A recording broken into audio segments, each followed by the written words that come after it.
Hi, everyone out there. It's Interviews Down Under with Plastic EP and Spencer Drate.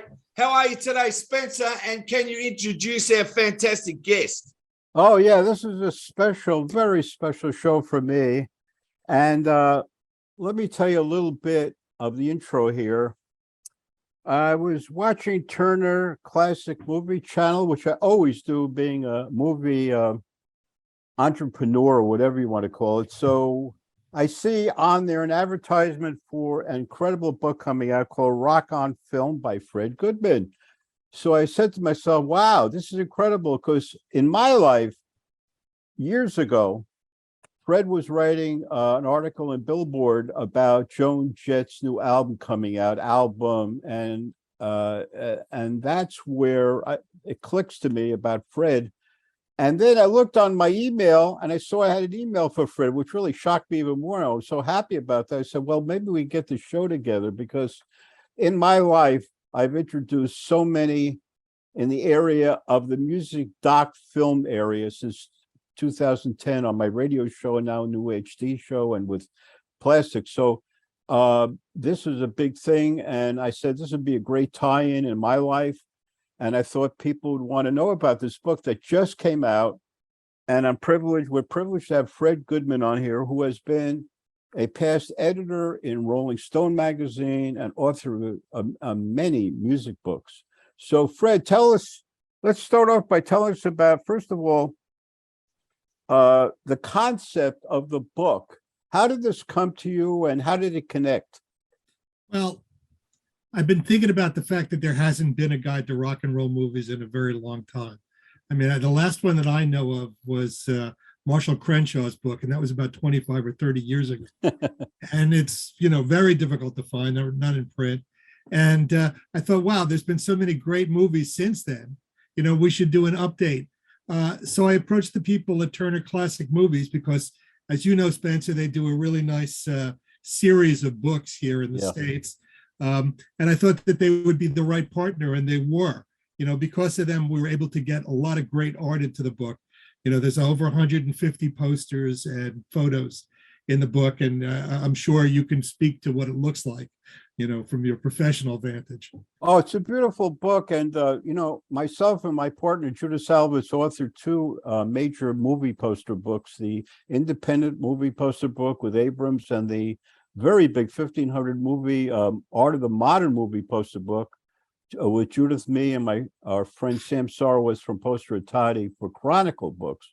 Mm-hmm. So I was very familiar with what you were putting in the book and in the content of the book. It's interesting also the way you broke it up, which I thought was very brilliant. I mean, this type of book could be broken up different ways, but I love, for instance, even the between the sprockets, that pagination and so much information. That's the thing about the book that everybody should buy. There's so much information and stories about so much about film that's in this book. We should also let people know, get a look at it. It's called Rock on Film. Yep. Got this great, rarely seen photograph of D.A. Pennebaker and Bob Dylan during the filming of Eat the Document. But yeah, you mentioned Between the Sprockets is an overview of the history of rock and roll on cinema. Obviously, a little rock and roll pun there for your Rolling Stones fans. And the book also includes 50 film profiles, along with suggestions for another 50 features as double feature films, and 5 interviews with directors. There's interviews with Cameron Crowe, Penelope Spheris, Jim Jarmusch, who else? Taylor Hackford and John Waters. Right. And so it's pretty far field and a lot of different relationships with music and film in there. Yeah, I wanted to go over, in fact, that's what I wanted to go, part of what I wanted to go over with you was that, and about each one has a quote. So this is very interesting. For instance, Cameron Crowe has a quote: "The better the song is, the tougher it is to marry to cinema." Tell us about that quote. Well, Cameron was talking about how much, music plays on your imagination, right? And he says, in fact, in explaining that quote, that it's already a great movie in your mind, right? When you've heard the record, Right. so you're never going to like, you're thinking about what you're going to do and you worry about whether you're ever going to equal what you see in your imagination. That was the pull quote I used from him, and they all, as I say, have a sort of different take, on what, I mean, Penelope, of course, I loved her quote, where she's talking about that, the people in the movies never really understood music. Yeah. know? That was interesting, that quote. The people that make movies generally do not understand music. Well, she was talking about her frustrations as a music person. She was one of the original video directors for rock and roll music videos. And that was, in fact, how she got to make, Decline of Western Civilization, where she had this equipment that she was using to make videos during the day. And she'd go at night to the punk clubs and shoot what was going on with this equipment. And she's a real sort of guerrilla style filmmaker. So she had some frustrations because music was always super important to her, even going back to when she was a student at UCLA. She tells a story in the interview about she had done this film with some friends of hers, and it was sort of a film about transsexual life. And she said she had the film going, in a movieola, she's doing her little editing, and she put up Low Spark of High Heel Boys to edit by.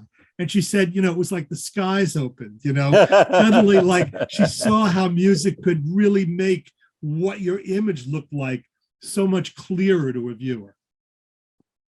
Yeah, wow. Tell us about, now, here's my buddy Jim Jarmusch. We know each other. He's been in our movie poster book, so forth. The music tends to guide me first. Well, that's really interesting. We talked about a couple of his films. One of the films that I focus on is Mystery Train, right? Which is his film about Memphis. But he also, music played a very important role in Dead Man, where he worked with Neil Young. Also, the film Down by Law, which takes place in New Orleans and Louisiana. And it was fascinating to me because he said to me, before he made Mystery Train, which takes place in Memphis, and before he made Down by Law, which takes place in New Orleans, he'd never been to either city. But he had a real feel for them and a sense of them from the music that he'd grown up listening to from both of those cities. So in terms of the music guiding him, that was part of it. And of course, when you think about his breakthrough film, Stranger Than Paradise, that relies so heavily on Screamin' Jay Hawkins' recording of I Put a Spell on You, to the extent that that record almost is like another character in the film. Yeah, that film was my favorite films. I love that film. And Dead Man's an incredible movie, black and white, right? Well, it's not, is it black and white or is it a sepia? I'm not sure. You're right. I'm sorry. You're probably right, Fred. I forgot. But the fact is that, he had an incredible story that, Neil Young basically improvised the score to the film over a day and a half, and he was working from a rough cut. He said, and at the end, it was like the soundtrack was so good that it kind of tied his hands on what he could do editing wise. Yeah. So Taylor Hackford, his quote, "I wanted to make a portrait film of the most difficult man in rock and roll." Well, he's talking about, Taylor's made a lot of music films over his, he's made films that weren't music, like An Officer and a Gentleman, but also he produced La Bamba, and he directed Ray, about Ray Charles, Right. And the film he's talking about in that quote is his documentary on Chuck Berry, Hail, Hail, Rock and Roll. Right. And Chuck, of course, was a genius, but a notoriously difficult human being. And he really drove Taylor around the bend. I was reading the Between the Sprockets, the history, and what really fascinated me was about that movie that's Rock Around the Clock, how it influenced. Tell us about that. Well, it's really fascinating because the real breakthrough is Blackboard Jungle, which was before Rock Around the Clock. And what happened was they used the tune Rock Around the Clock in Blackboard Jungle. And the reaction was so intense in theaters. The kids would come just to hear this record. They were dancing in the theaters, in the aisles, on the seats. I mean, there were stories about riots here and in England in the newspapers for the showing of it. So immediately, after that, they got Haley to make, the movie Rock Around the Clock. So that was really, the beginning of the rock and roll movies, was seeing the response to using using the tune in Blackboard Jungle. I just want to say with the rock and roll, I just want to give you my take, right? I interviewed Joey D, who of course had the big hit Peppermint Twist, and he was in the movies. From that, The Lounge and the hit in 1962, he ended up doing movies. So he's a big influence. But I also got to say, with the big success now of the Elvis movie, right, by Baz Luhrmann, the Australian director, I did an interview with Steve Binder, right? Now, Steve Binder's claim to fame, I don't know if you know, but in 1964, one of the greatest rock and roll movies ever made, The Tammy Show. You familiar with that? It's one of the books, one of the films we write about in the book, That's right. But what I'm trying to say is, during the interview, I told him, I said, you had everybody on that show. You had Chuck Berry. You had Leslie Gore. You had the Rolling Stones. You had the Supremes, the Beach Boys.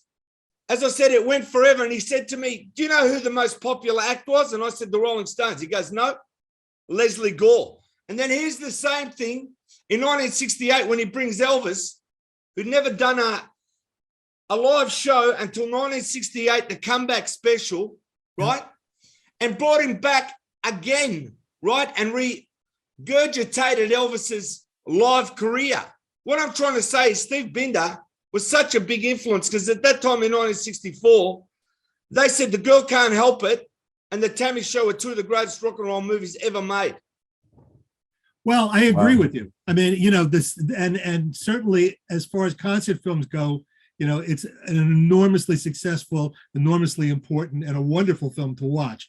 And I recommend it along with another film, The Big TNT Show, which Phil Spector produced.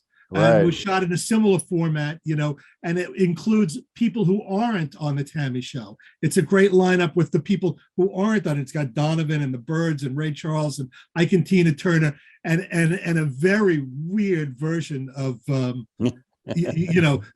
Joan Baez performing with Phil Spector. But there's some great stuff in it. And Binder was a director of an American TV show called Hullabaloo. So what you see, when you watch the Tammy Show with the risers and the dancers and the stage setups, you see the TV setup that they used to use on shows like, Hullabaloo. But that all goes away 5 years later with Woodstock, right? Because that film suddenly changes what we think a rock and roll performance should look like in a movie theater. But I got to say this, Spencer, you're going to love this, okay? And you won't even know this. I'll guarantee you. I do the interview with Binder, and at the end of the interview, I said, thank you so much for doing 2 episodes of Gilligan's Island. One of the most famous episodes is the second series, the one about the mosquitoes, the band that comes on the island. He was partners with Bones Howe, the producer. Yeah, that's right. He said that. Yeah. I want to also mention there are 2 films in here that are close to my heart. I'll tell you why. I designed many great things with Talking Heads and also designed a famous Ramones album. So the two films I'm going to talk about, Stop Making Sense, which is an incredible film. And the other one, of course, is Rock and Roll High School, which came out at the time when I designed for End of the Century Ramones album. Right. Tell us about those 2. Well, it's really funny because the Ramones were sort of a last-ditch ad to Rock and Roll High School. And the film was originally, it was a Roger Corman film, and it was originally going to be called Disco High. And the director, Alan Arkush, and Joe Dante, who later went on to direct Gremlins, most famously, and some other things, said, listen, it'd be much better if we do it rock and roll. It'd be much more popular. There's a lot more opportunities. So they did that. And originally, I think Roger Corman wanted like Todd Rundgren and Cheap Trick were the people he wanted to be the artists in it. And both of them passed. So it became like a long discussion at Warner Brothers. They went up to Warner Brothers Records and, hey, who should we get? Let's get this one. Let's get the like they were talking about Van Halen. Maybe we should get Van Halen. And at that point, somebody said, well, what about this band on Sire, the Ramones? And Alan Arkush apparently went, that's the one. That's who we want. That's the one. And of course, when you watch that film, I mean, it's sort of a send up of those American international films. The Beach Blanket films of the 60s, the high school teen exploitation films. But it's made into this great punk moment by the Ramones. It's capped off with this 11-minute performance by the band. Right. And which, by the way, took like all night to film. They changed the audience 3 times, so that people would look excited. Really? Yeah, it took all night to film the 11 minutes. Stop Making Sense. That's another great. And the thing that you have in your book, which I've interviewed, my whole emphasis in my life was interviewing music doc filmmakers or directors. And I did interviewed many of them. But the thing that you have in your book, which I like, is this combination. You have music doc films, and you definitely have film. So you have the combination of things that make up this whole genre. Tell us, putting that together the way you did. Yeah. Well, as I talk about in that opening essay, Between the Sprockets, even though you have these earlier 50s films, whether it's Rock Around the Clock or, all the Alan Freed movies or The Girl Can't Help It, to me, the film genre really gets going in earnest in 1960s with 2 films, A Hard Day's Night and Don't Look Back. Right. And I think those films, as I say in the book, they're the Adam and Eve of rock and roll movies. Right. All the DNA of all the films that are going to come basically come out of these 2 films. So you have on one side, you have, original scripted stories, whether comedies or dramas or whatever, like A Hard Day's Night, and documentaries. And in the middle, like Don't Look Back, in the middle is sort of a third bastard child, which is the biopic, which existed in Hollywood before then, the Glenn Miller story, the Benny Goodman story, okay, so like the Buddy Holly story, right? I mean, it just kind of your Queen or, Rocket Man. I mean, it just kind of goes on and on. I tell us about, what I like in your book also, you have what you mentioned before, a double header. So you team up certain films. Tell us about that. Well, I mean, it just seemed natural to do things like, Buddy Holly story and La Bamba together. I mean, they came out, similar eras, both obviously tied together by this tragic plane crash that killed both of those guys. So it was a good way to talk about them. And then, it was interesting. The other one I tied together is I was surprised to find out how much I liked the Lady Gaga version of A Star Is Born. It's a really good film, and especially if you watch the Barbra Streisand one, which is junk. Right. I mean, that Barbra Streisand film makes you think that, A Star Is Born can't be a rock and roll movie. It's just not convincing for 2 seconds, right? But, this one's really good. So I paired that one with a documentary on Gaga called 5'2", which I think is a documentary worth seeing. Yeah. I'm actually disappointed that Elvis, his manager, didn't let him do that original version of A Star Is Born with Barbra Streisand, because that was all about egos.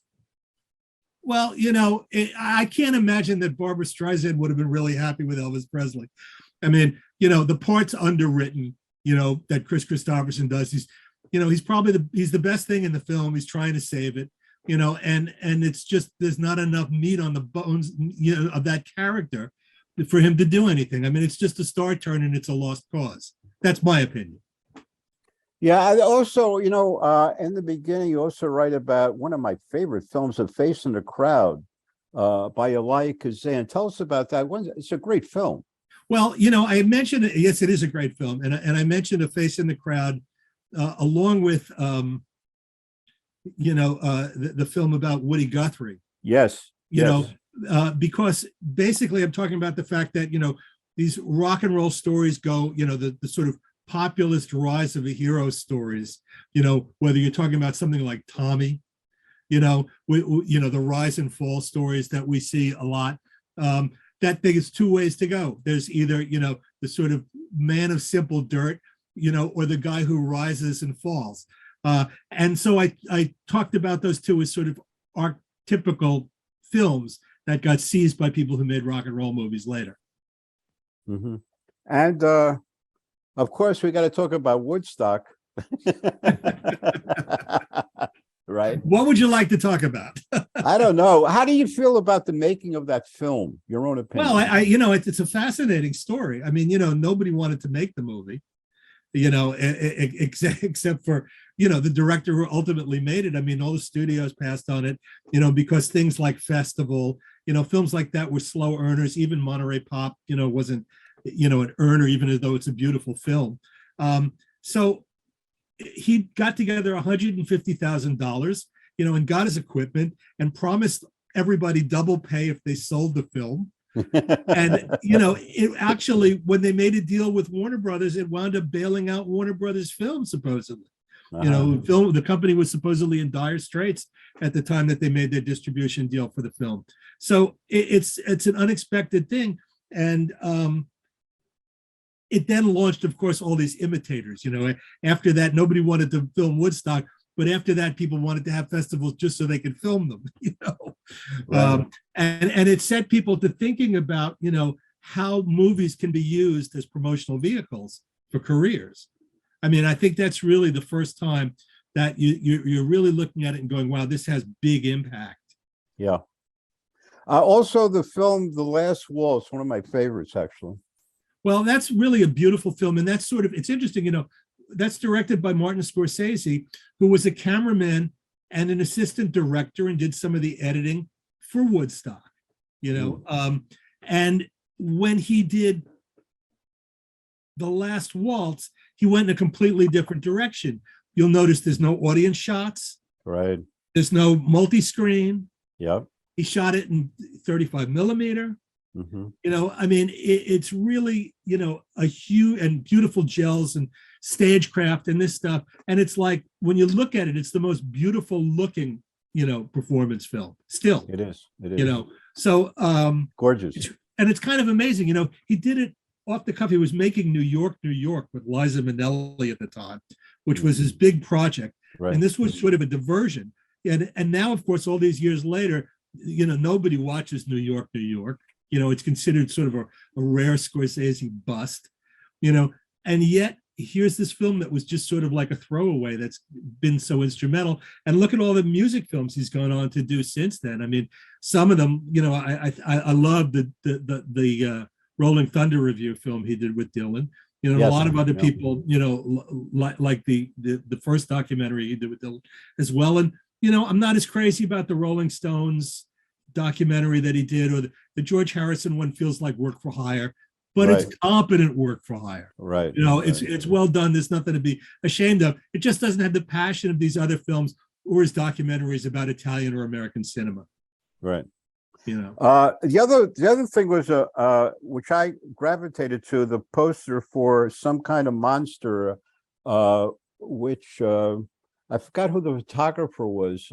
Anyway, that poster that really hit me in the eye. And tell us about that film, because a lot of people don't know about that film. It's a great film. It's a great film. It's really one of the great. I think it's the only essential rock and roll documentary that's been made in the last 25 years. Wow. And it's really, and there were some good ones.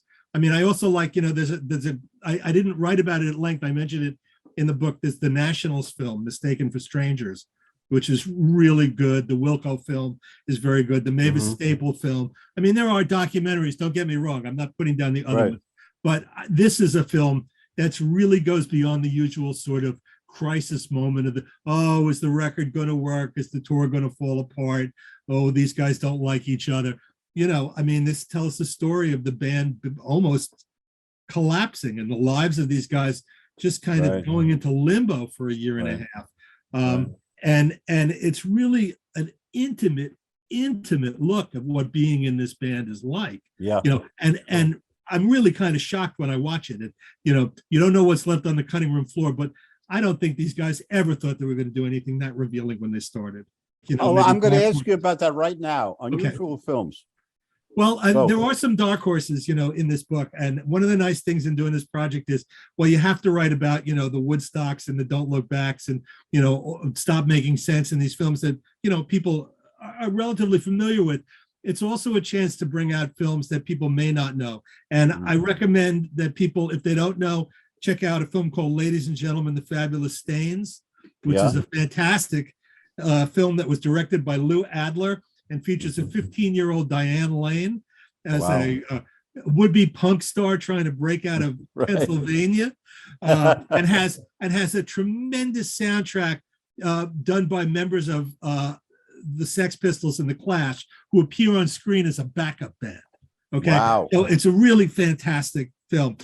Also, there's a wonderful biofilm on Ian Dury with Andy Serkis called Sex and Drugs and Rock and Roll. And after the book came out, I said, you know, man, the thing is, you really feel like you're watching Ian Dury.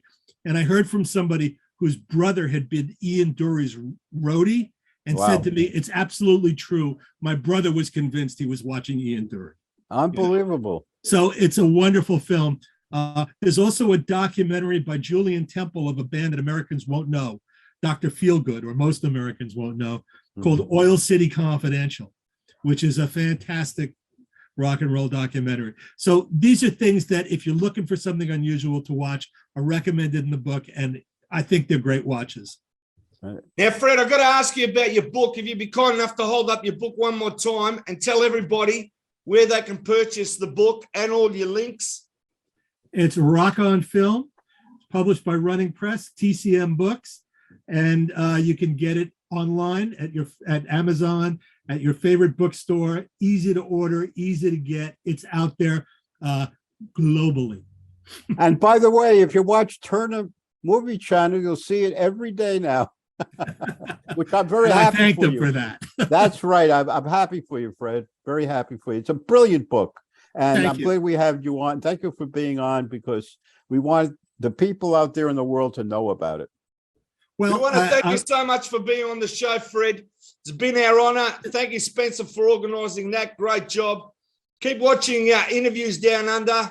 Have a great day, everybody out there, and make sure you go out and buy the book. Thanks again. Hey, thanks a lot, Plestic. Thanks, Fred. Thanks, man.